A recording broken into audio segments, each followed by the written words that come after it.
Taking a lot of cash to places like Africa and Latin America can be a huge issue sometimes. And I do whatever I can to minimize the amount of cash that I need on those types of hunting and fishing trips. If you book with a really reputable PH or outfitter, it's good to be able to wire them whatever the hunt costs, including trophy fees, before you leave. This will greatly reduce the amount of cash that you'll need to carry in these foreign countries, but you have to really trust an outfitter to do this. And, with most of them, I probably won't do that. Cash is still the king in many countries that we hunt and fish in. And credit cards are usually shunned upon by foreign PHs and business owners. This is because they either don't trust the credit cards due to fraud, or they don't want the transaction converted to their crappy local currency, or a combination of both. In some countries, you'll need to convert US dollars to the local currency. In other countries, you'll be bringing in a whole bunch of US dollars and using that. But the big issue is, how do you keep all this cash safe while you're traveling? This is one of the most frequently asked questions I tend to get. Keeping, up to a few $1,000s in cash on you isn't difficult in most places, to be honest with you. But in a country like Zimbabwe or some of the other African or Latin American nations, you might have 15,000 US dollars or more on you, and a lot of it in small bills. And you need other options for carrying and securing your money. And, your normal wallet's just not going to cut it in this situation. Just getting large amounts of cash through airports can be sketchy. I mean, airport employees all over the world are infamous for being world-class thieves. Locals at airports can just spot a hunter like me or you from a mile away. I mean, we reek hunter. We carry rifle cases and wear the latest and greatest camo or traditional tagged safari shirts. And it's really easy to spot a hunter. And most importantly, they know that hunters like us carry gobs of cash for trophy fees and tips. Hunters are literally the only people who traveled to the third world with $10,000 in cash on them. In many places, that's 4 years worth of wages for a local person, making you a very tempting target. Luckily, there's several ways to keep large amount of cash secure while you travel and hunt abroad. And many of these ideas can be used in combination with each other. In this video, I'll give you some pointers on keeping your cash safe during your world hunting and fishing travels.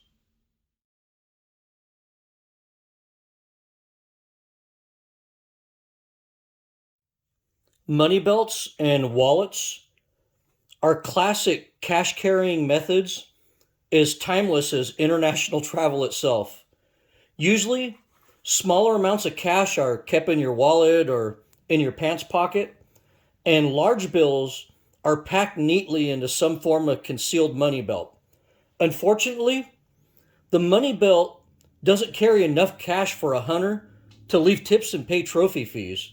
Also, if US money is used, many people abroad won't accept folded or wrinkled $100 bills. In fact, if you pay in US dollars, make sure that all the cash you bring are pretty new bills. Foreign countries are very wary of old US bills. I've used money belts many times on many continents, and they work, but I only find them useful when I'm outside the hunting area, shopping or sightseeing around the city. So they have only limited value to the hunter, in my opinion. And if you do use one, you'll need to use it in combination with other methods of securing your cash. And if you do travel around town with any cash or credit cards in your wallet, you need to be very mindful that, a lot of pickpockets and thieves specifically look for a bulging wallet. And they're very good at taking them from you without you knowing. So if you do carry a wallet, make sure you have this in a pocket that that snaps or buttons or zips closed. And I actually find it better to keep your wallet in one of your front pockets than in your rear pocket. It's real easy to take out of your rear pocket.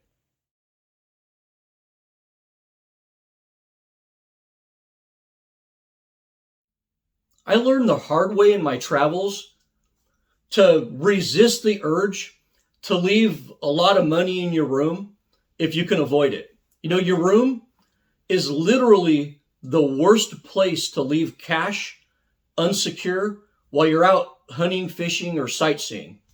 The only time I've ever been ripped off during a hunting trip was when we left some money in a room safe. That's right, one of those in-wall safes inside of a room for personal use. So the only time I've ever been ripped off was when we put some money in a room safe at a hunting lodge in South Africa, which the maid somehow conveniently knew how to get into. We ended up setting up a trap with the lodge owner, and we caught her in the act the next day. Luckily, the lodge owner was great about it and made everything right for us. So it turned out to be a great trip. But most hunters do one of three things with large amounts of cash when they travel abroad. You know, they keep the cash on them while they're hunting, or, which only works with small amounts of cash, or they keep the cash in a backpack in the truck while they're out hunting, or they lock the cash up in their living quarters, and all three of these options have pros and cons to them. Places like Zimbabwe are really challenging when it comes to keeping cash safe. Not because the people of Zimbabwe are bad. In fact, they're some of the best people in Africa, but because you'll have lots of cash and most of it will be in small bills that take up a lot of space. Let me explain that a little bit further. Large bills like $100 bills are only good for tipping the PH and paying trophy fees, but they're worthless to your average native African because nobody will have change to break a $100 bill. There's a saying in Zimbabwe that a man with a $1 bill will eat a good meal and the guy with the $100 bill will go hungry. And there's some truth to that. So for your average hunt there, I might need to secure a lot of 1s, 5s, and 20s in addition to my large bills. So here's how I do that. I've actually started making good use of portable safes on these trips, which I found to be an important tool for securing cash and passports while I'm out hunting. This portable safe right here is made by Master Lock. And I could put cash in here and passports, and I can even tether it up to different things if I want to. I can actually put this inside of a backpack and tether this to the inside of one of the straps or loops in the backpack. And, I can even lock this inside of the gun case in my room. And I've done that a lot before. That way you have kind of a double locking system on it. But sure, it's a cheap combo lock, and a real pro thief can easily defeat this, but it's a lot better than many other alternatives. So let me show you how I usually use one of these in a hunting camp. And we pretty much use a double locking system to where, I have my two locks on my gun case. And then inside the gun case, I have this Master Lock portable safe right here. And that's where all the cash is kept and our passports. So that's pretty much our locking setup in this camp.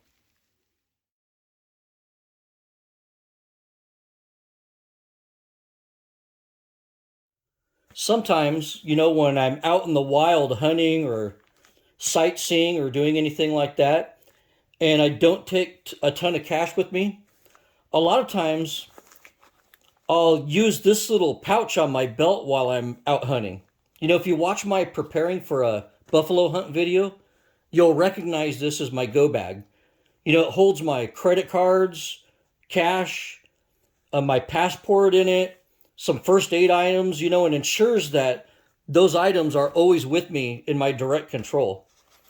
And my go bag always has a very secure loop on it for a belt. You can see right here. This actually, a belt actually slides in these sewn in loops under here. Instead of the molly webbing, this can always come unsnapped on you. And you want a secure fastening system like this on your belt so a thief can't come by and just grab the bag and rip it off your belt. So, these secure straps are great on a go bag like this, and I consider that mandatory. Or, if you're out hunting and you're, trudging through heavy or thick brush, it's not going to pull it off your belt. So I don't like to attach anything to my belt with these molly loops. I like these sewn in belts. This won't fall off and won't get ripped off my belt. And I'm not worried about pickpockets while I'm out in the bush hunting. I just want my valuables with me. And something like this accomplishes that. But it won't hold large sums of stuff, and it's pretty bulky to carry. So it's not a good solution for everything. And I suppose if you wanted to put a lock on it, you could do that too, but this isn't really something I wear while I walk the streets of Johannesburg or Buenos Aires, mainly because wearing something like this puts a big target on your belt. This is for when you're out hunting or exploring in the wild.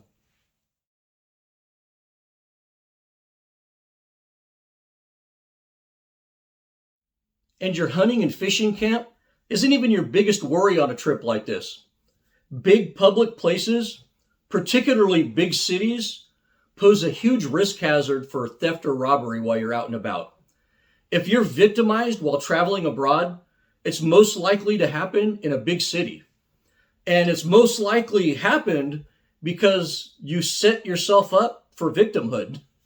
Before we start talking about hiding money, let's talk about common sense. Don't go walking around in big cities in Africa or Central America at night. I see so many people that get victimized in places like this, and everybody tells them, hey, don't go out at night. And you know what? They do it anyways. So, it's kind of, you kind of set yourself up for that. Also, tone the ego down and don't advertise your wealth to everyone.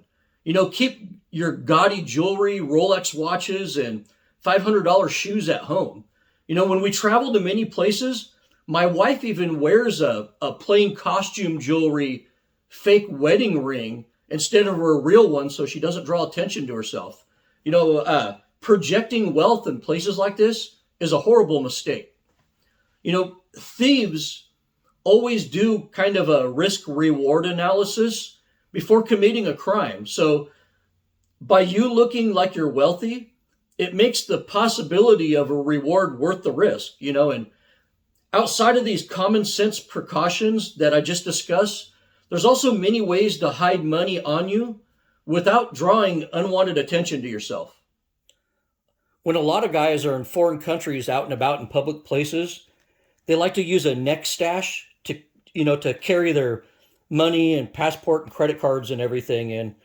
And you basically wear this around your neck, and this goes inside your shirt while you're carrying it here. And a lot of these, they have the protection from RFI and everything on them. But these only work if you're wearing a shirt that hides the straps and keeps the pouch from printing. Otherwise, you're advertising that you have a large sum of money around your neck. These can also be hot and really uncomfortable in tropical places. Next up, we have the belly stash. And, like it says, you basically put this under your shirt around your waist with this lightweight elastic strap right here, and you store all your valuables inside this. The belly stash works great, but it has the same drawbacks as the neck stash, especially if you put too much stuff in it and it starts printing underneath your shirt. But this tends to conceal a lot better than a neck stash. But these can get sweaty too, but I think they're a little bit more comfortable and conceal better than the neck stashes that a lot of people like. We also have this little tuck pocket right here that tucks inside your waistband. And these are great, if you're not wearing a belt or anything and you're in a really tropical environment. Let's say you're wearing a pair of lightweight shorts and a t-shirt with flip-flops and you're out and about. You could put a little bit of cash in here and tuck it inside your waistband. The only problem with these is when you pull down your pants to go to the bathroom or to do something, these tend to fall off your pants real easy. So I've actually found one of these in a bathroom before in Mexico. Obviously somebody went to the bathroom and it fell out of their pants. So, they might have that drawback. So I don't use this. And another really great option actually for the ladies is what they call the bra stash. This is a little stash bag that hangs from the front of the bra strap or, from the side of the bra straps underneath your armpit and keeps your cash very hidden without leaving a big footprint. So this is actually a good option for the ladies. Whatever method you decide to use, there's one golden rule. Never, ever remove money from your stash in public. If you need to take money out of your stash, go to a bathroom stall behind a locked door and do it there. The moment you pull out your neck stash or your belly stash and start taking money out in public, the gig is up.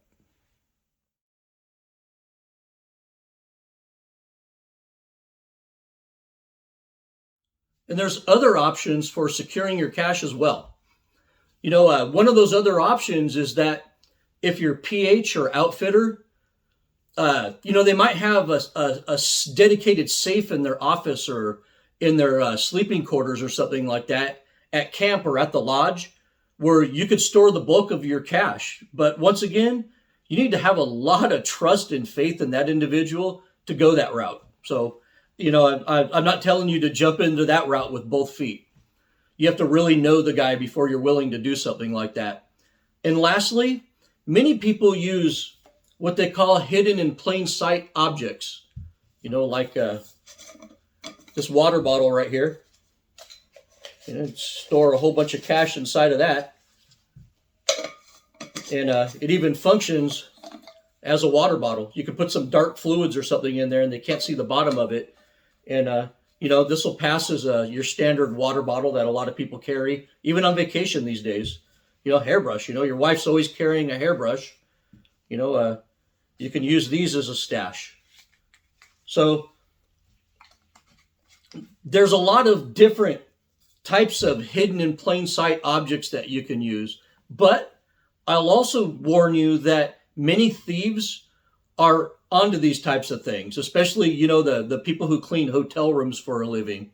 So, your fake lip balm or your fake tampons, your fake books or, your fake hairbrush or water bottle, don't really fool thieves like they used to in the old days. Your fake container of hairspray or shaving cream, they just don't work like they used to anymore. But, objects like these can be useful for spreading your cash around and storing it in different places. And that brings us to the next chapter.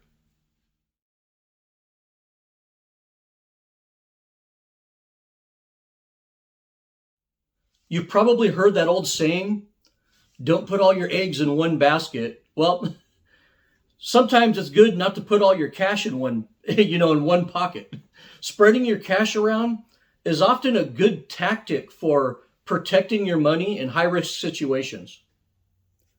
While I'm out hunting, I might have some large bills in my go bag, and then all of my small bills in a portable safe tethered to the inside of my backpack in the truck. Or, I might have some money and credit cards in my wallet on me, and most of my cash and passport locked up in my rifle case and this safe combo back in the room. While I'm shopping in Central America, I might have some cash in my pocket, but my big bills and passport and a belly stash and a little more cash hidden in one of my hidden objects back in the hotel room. You know, you might even be in a 5-star lodge where you trust some of your valuables in the hotel safe, you know, in your room. But spreading your cash around is a good strategy in many instances.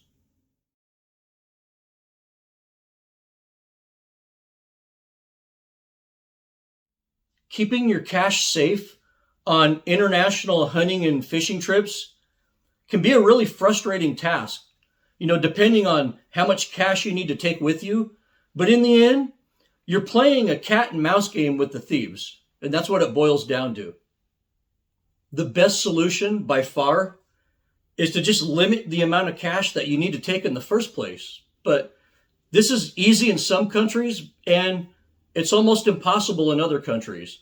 There is no one size fits all solution to keeping your money secure. It's really dependent on where you're going and where you're staying and how much cash you need to take. The most you can do is prepare. And hopefully this video provided you with some tools to do that. You can reach me with any questions or comments at desertdogoutdoors@gmail.com. And be sure to hit subscribe, you know, if you enjoy my content, and I hope you do. Thank you for watching, and as always, good hunting.